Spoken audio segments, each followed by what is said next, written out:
출애굽기 35장 20절에서 29절 말씀. 은혜를 받았다면.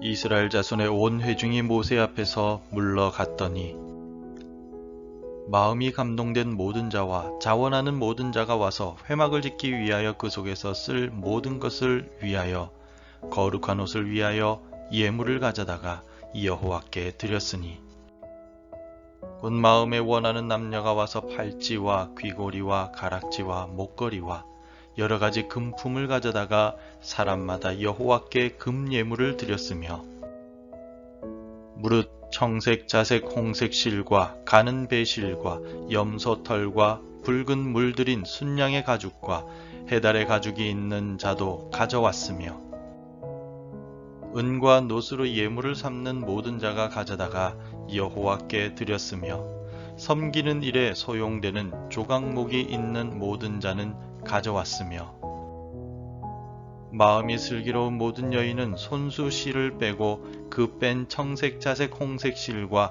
가는 배실을 가져왔으며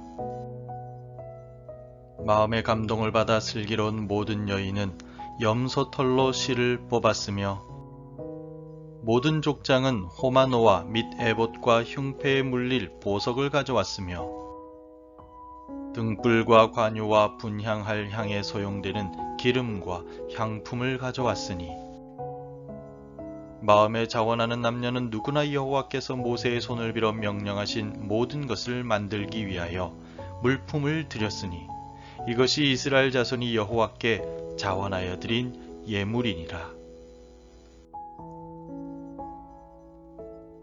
우리나라의 전래동화 가운데 은혜 갚은 호랑이에 대한 이야기가 있습니다. 입안에 가시가 박힌 호랑이를 구해주자 호랑이가 대신해서 나무를 해다 주고 공주를 데려다 주어서 임금의 사위가 되었다는 이야기입니다. 또 자신의 새끼를 구해준 까치가 자신의 생명을 바쳐 지나가던 나그네를 구해주었다는 은혜 갚은 까치 이야기도 어린 시절에 읽었던 기억이 있습니다. 동물도 은혜를 갚을 줄 아는데 사람은 당연히 은혜를 갚아야 한다는 교훈을 주는 이야기들입니다. 오늘 본문에는 마음이 감동된 이들과 자원하는 이들이 예물을 가지고 와서 하나님께 기쁨으로 드리는 장면들이 기록되어 있습니다. 이들은 모두 성물과 성막의 기구와 제사장의 예복을 만드는 데 필요한 재료들을 기쁨으로 가져왔습니다. 이들 중에 억지로 자신의 소유를 드린 자는 아무도 없었습니다. 왜냐하면 이들은 모두 하나님께 은혜를 받은 자들이고 그 은혜에 감사하는 자들이었기 때문입니다. 이스라엘 백성들 중에 하나님의 은혜에 감사하는 이들 중에는 자원하는 마음으로 예물을 드린 이들이 있었습니다. 21절 말씀에 마음이 감동된 모든 자와 자원하는 모든 자가 와서 회막을 짓기 위하여 그 속에서 쓸 모든 것을 위하여 거룩한 옷을 위하여 예물을 가져다가 여호와께 드렸으니 라고 말씀하고 있습니다. 하나님께 받은 은혜에 감사하는 사람들은 모든 자들이 하나님께 나와 성막 재료들을 바쳤습니다. 열심을 다해 바쳤으며 그들은 최선을 다해 바쳤습니다.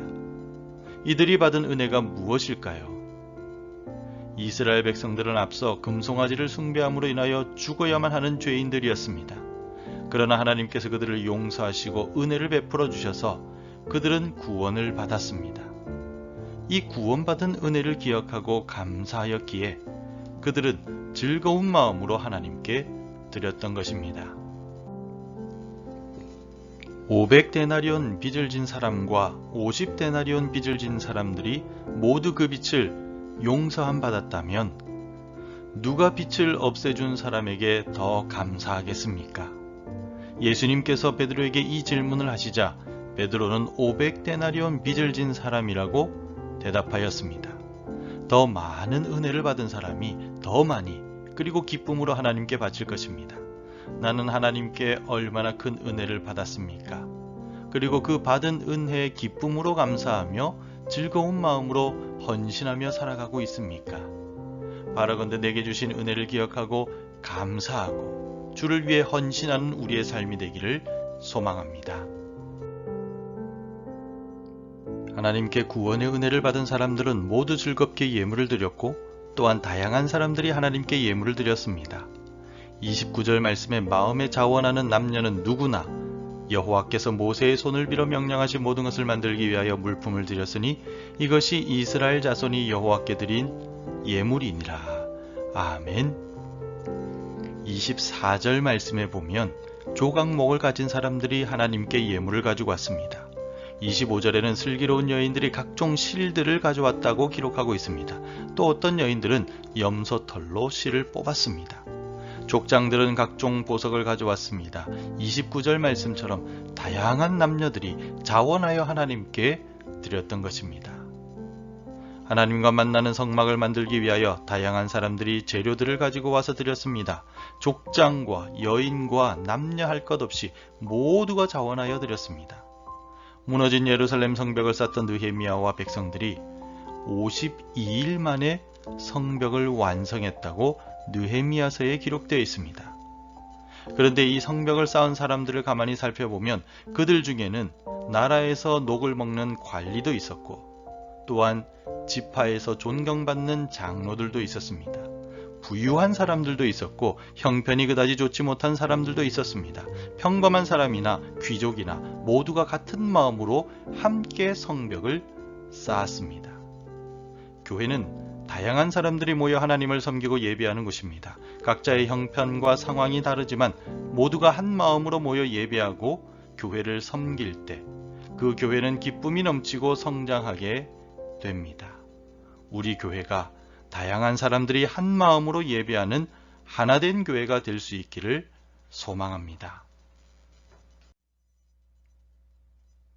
우리 모두는 하나님의 은혜를 받아 구원받았습니다.